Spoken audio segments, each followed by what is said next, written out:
The Nikon D850, probably the world's best digital SLR, but with so many mirrorless cameras on the market from Canon, Nikon, Fuji and even Sony, is it time to ditch the D850?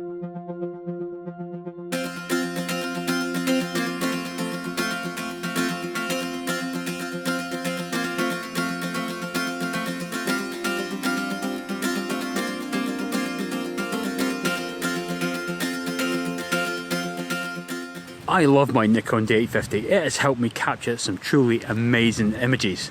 But the camera market is changing, mirrorless is the future, and with so many different new cameras on the market, I have to seriously consider whether I need to switch from an old digital SLR to a mirrorless camera.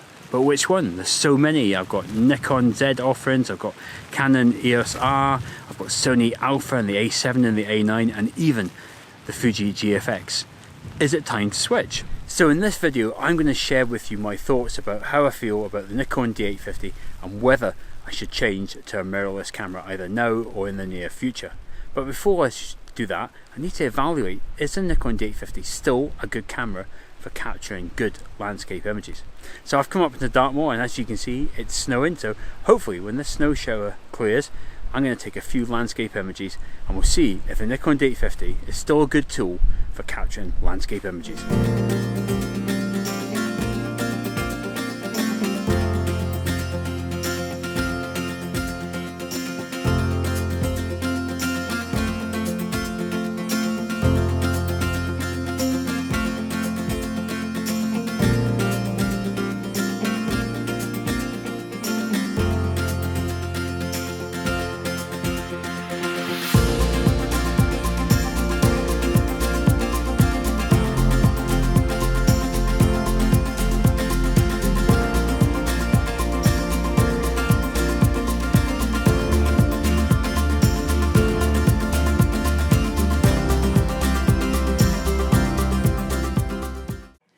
As you can see, I've come back home. Frankly, it was just far too cold in Dartmoor to be doing video and for taking pictures.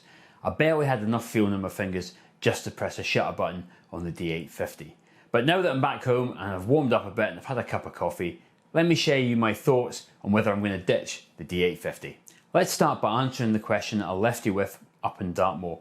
Is the D850 still a good tool for me to capture landscape images?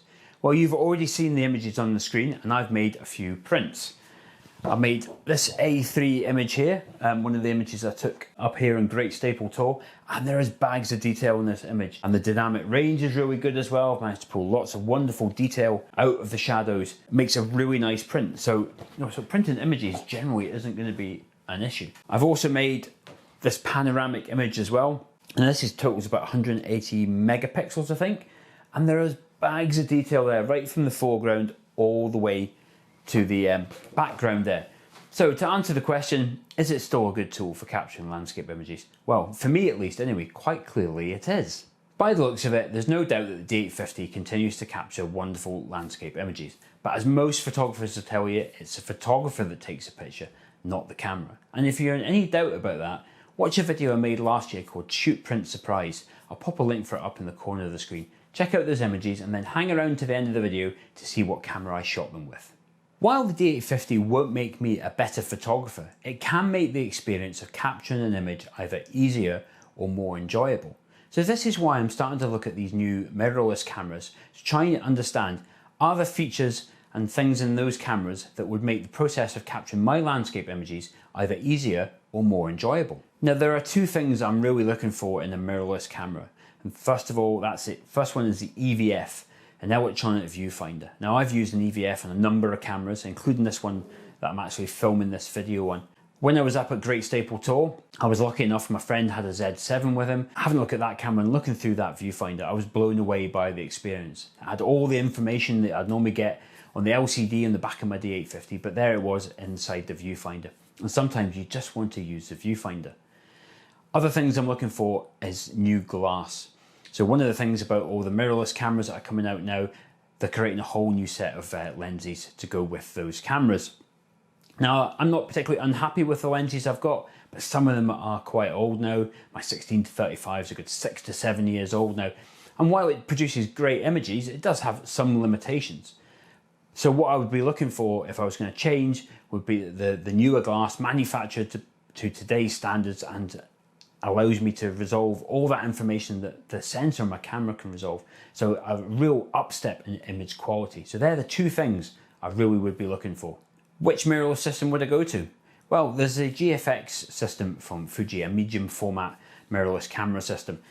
Now, the problem with that system is, while the image quality is apparently amazing, it is still a very expensive camera system to get into. The body's quite expensive. There is a limited lens lineup, and even then those lenses are quite expensive. So overall, the cost of that system, while it is quite aspirational to have a medium format camera, I just can't justify that increase in cost.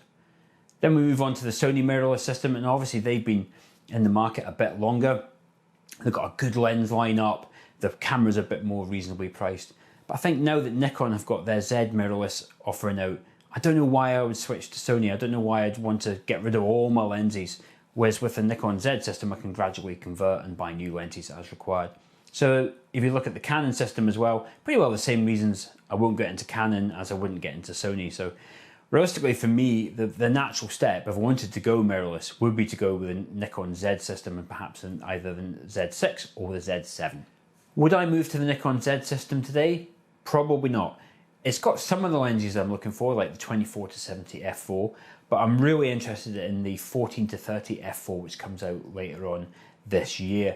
The 70-200 2.8 that I've got, I'll probably just convert. Hopefully they'll do a 70-200 f4, but that lens is less important to me. The one that I'm really interested in is that 14-30 f4. When that lens is available along with the 24-70 f4, I'll see what the camera lineup is then. If it's still the Z7 is the best choice, then I'll probably get that one. But if there's another slightly higher spec model coming down, I might try and aim for that one instead. So is it time to ditch the Nikon D850? Well, for me, no. But my move to mirrorless is a matter of when, not if. It will happen. But if I get to the point where the right camera and the right lenses are available, and I can't move away from the Nikon D850, I'll still have the world's best digital SLR, and that's not a bad thing. Do you have a digital SLR? Are you considering moving to a mirrorless camera? Do you already have a mirrorless camera? What are your thoughts on the mirrorless camera market at the moment? Why don't you let me know in the comments below? I'll see you in the next one.